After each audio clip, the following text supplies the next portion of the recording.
하나님의 주신 말씀은 고린도전서 3장 1절에서 15절까지의 말씀입니다. 오늘은 젖 먹는 갓난아이에 대한 그런 말씀입니다. 자, 첫 번째, 그래서 고린도 교회 성도들에게 바울이 어린아이의 일을 버리라, 어린아이의 일을 버리라고 지금 권면합니다. 고린도 교인들을 바울은 아직도 미성숙한 어린아이 같다, 그렇게 보고 있어요. 자, 1절 말씀 보면 어떻게 되어 있습니까? 형제들아, 내가 신령한 자들을 대함과 같이 너희에게 말할 수 없어서. 너희는 신령한 자가 아니라는 겁니다. 신령한 자를 대함과 같이 너희에게 말할 수가 없어서 육신에 속한 자, 곧 그리스도 안에서 어린아이를 대함과 같이 한다. 그러니까 신령한 자는 성숙한 자, 이렇게 볼 수 있는데, 어린아이와 같이 미성숙한 고린도 교인들은 아직도 뭐예요? 영적인 것을 성숙하다 그렇다고 그러면 미성숙하다라고 하는 것을 영적이지 않다. 그래서 육신에 속한 자 같다, 지금 말하고 있습니다. 어린아이 같답니다. 자, 고린도 교회를 생각해 보면 처음에 어떻게 시작됐습니까? 사도행전에 바울이 전도 여행 중에 바울의 복음 증거로 교회가 시작됐습니다. 처음에 그래가지고 예수 믿은 신자들이 있을 거 아니에요. 바울이 어떻게 그들을 양육했겠어요? 그들을 어떻게 도왔겠습니까? 이제 막 예수를 믿기 시작한 영적 갓난아이처럼 그렇게 애지중지하면서 돌봤겠죠. 2절 말씀처럼 밥이 아니라 젖 먹는 아이처럼 가르쳤다 하는 것입니다.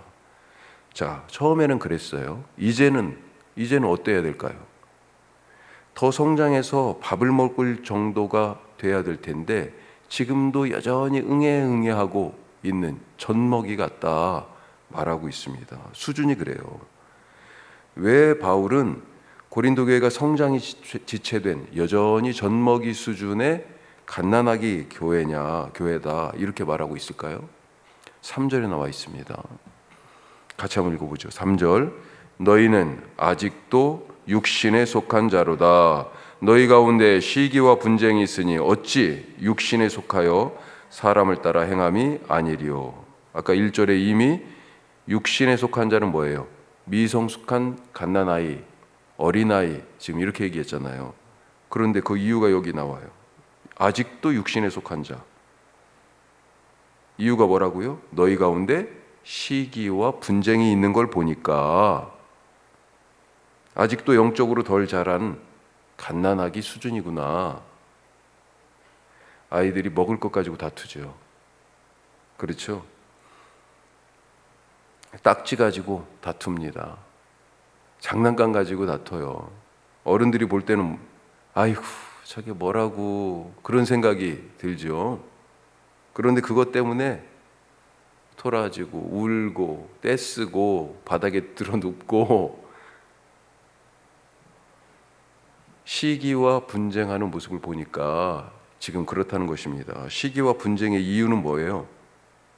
3절 끝에 뭐라고 되어 있습니까? 어찌 육신에 속하여 사람을 따라. 사람을 따르기 때문에 시기와 분쟁을 하게 되는 것입니다.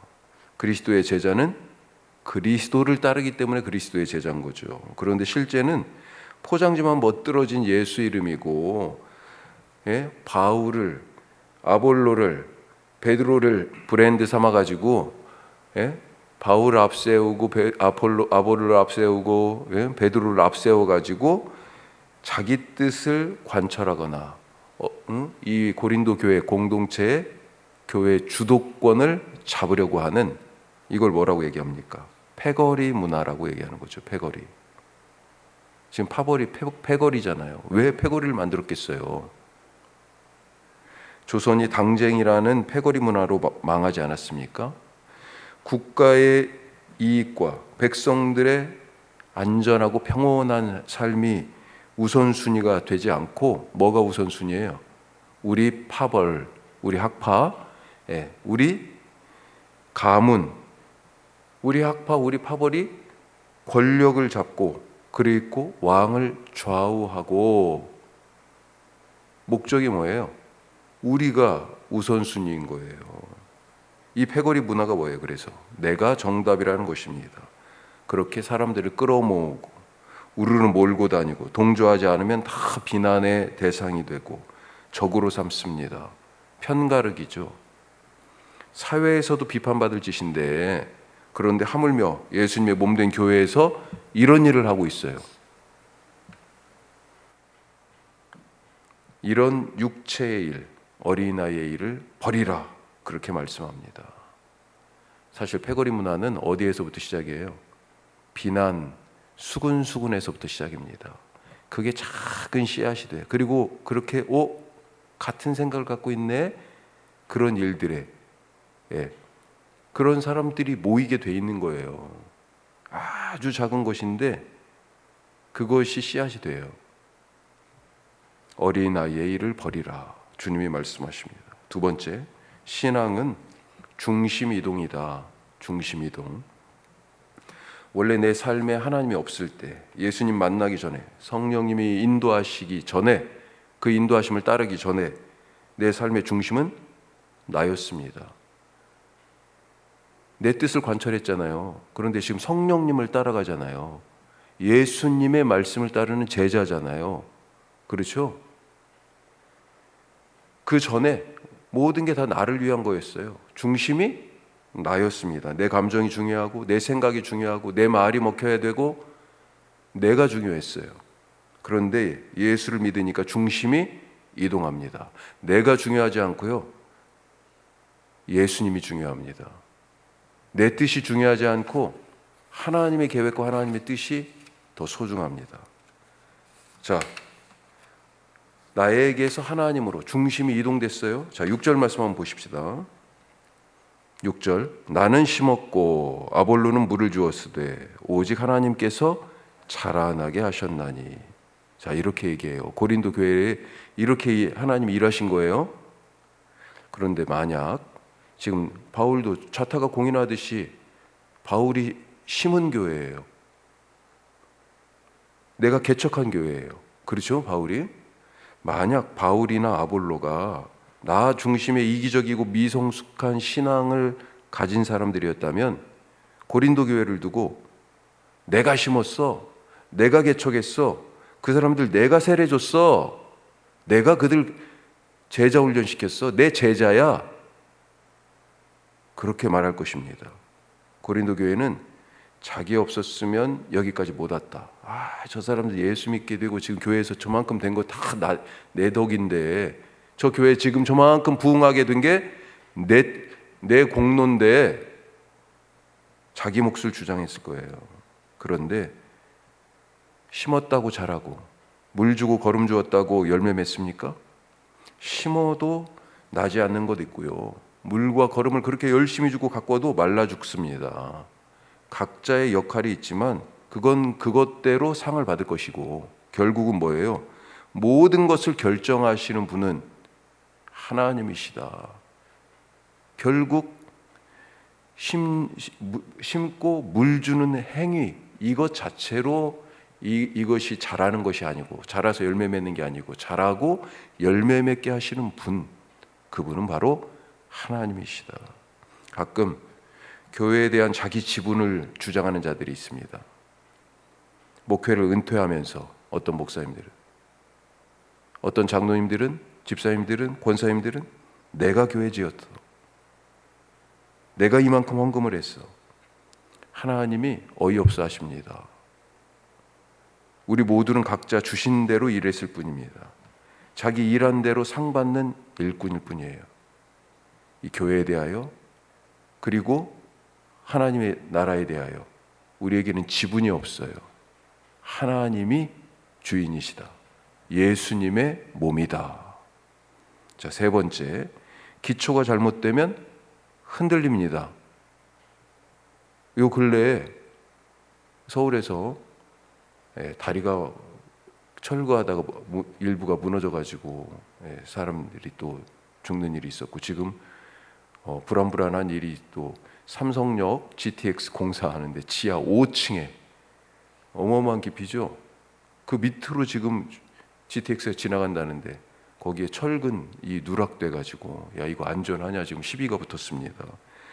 지하 5층에 제일 아래층에 거기에 철근을 2개씩 묶어가지고 기둥을 세워야 되는데 하나만 했다는 거예요.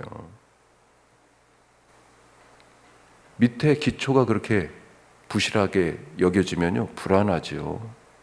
우리는 어떤 터 위에 교회를 세우고 내 인생의 집, 신앙의 집을 짓고 있습니까? 견고합니까? 튼튼해요? 11절에 보십시다. 자, 11절 같이 해요. 이 닦아둔 것 외에 능히 다른 터를 닦아둘 자가 없으니 이 터는 곧 예수 그리스도라. 아멘. 흔들리지 않는 터전이 뭐라고요? 예수님이에요. 예수님. 교회의 유일한 터는 다른 터가 없습니다. 예수 그리스도밖에 없어요.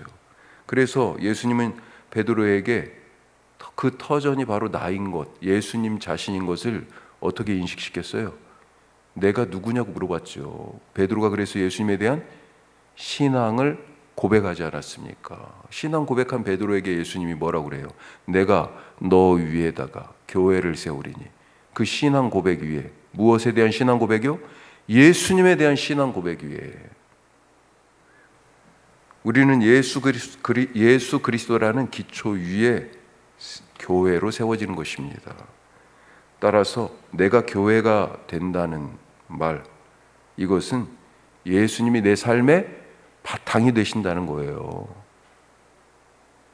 그래서 흔들림이 없는 것입니다. 따라서 내 인생이 흔들리고 신앙이 때로는 무너지고 계획이 무산되고 관계가 조각나고 그래서 막 지금 다 삶 자체가 막 송두리째 흔들리는 것 같고 마음이 혼란스럽고 이럴 때 무엇을 봐야 됩니까? 기초를 봐야 돼. 기초가 나는 예수 그리스도라는 내가 서 있어야 할 유일한 그 기초 위에 우리 공동체는 그런 그 기초 위에 예수 그리스도 위에 제대로 서 있는가? 그것을 어떤 방식으로 확인해요? 신앙 고백을 통하여. 삶이 어려울 때 흔들리는 것 같을 때 예수님에 대한 믿음을 고백하시기 바랍니다. 그 신앙 고백을 통해서 예수님 위에 흔들림 없이 다시 세워지는 거예요. 우리 교회가, 우리 가정이, 나의 삶이, 그리고 이 사회가 예수 그리스도 위에 세워지는 흔들림 없는 견고한 그런 귀한 견고하게 세움을 받는 그런 은혜가 우리 모두에게 있으시기 바랍니다. 자, 기도하겠습니다. 3가지 말씀 나눴어요. 영적 미성숙, 어린아이, 젖 먹는 아이 같은 모습. 뭐예요? 아직도 파벌 싸움이에요. 내 것 하면서 내 말, 내 뜻, 내 감정, 내가 먼저예요. 시기와 분쟁. 그래서 이 갓난아기에 젖 먹는 것 같은 아직 자라지 못한 모습을 육체에 속한 자라고 그랬습니다.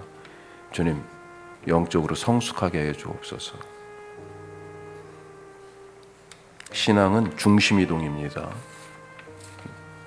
나는 어떻습니까? 아직도 내가 중심이 돼야 됩니까? 하나님이 중심이십니까? 바울과 아볼로가 고린도 교회를 위해 헌신했지만 자기 지분을 절대 주장하지 않았습니다. 하나님의 것입니다. 기초가 튼튼해야 흔들리지 않습니다. 우리의 기초는 어디입니까?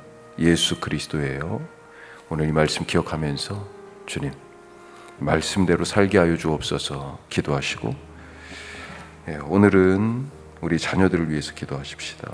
우리 어린이부, 청소년부, 우리 유수동 성도님 아기 딸인데 지금 아직도 병원에 있는 걸로 알고 있습니다.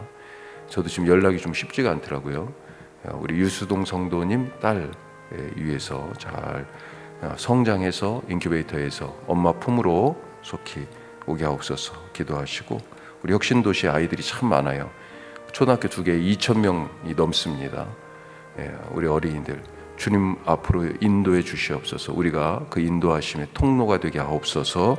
우리 기도하실 수 있기를 바랍니다. 기도하겠습니다.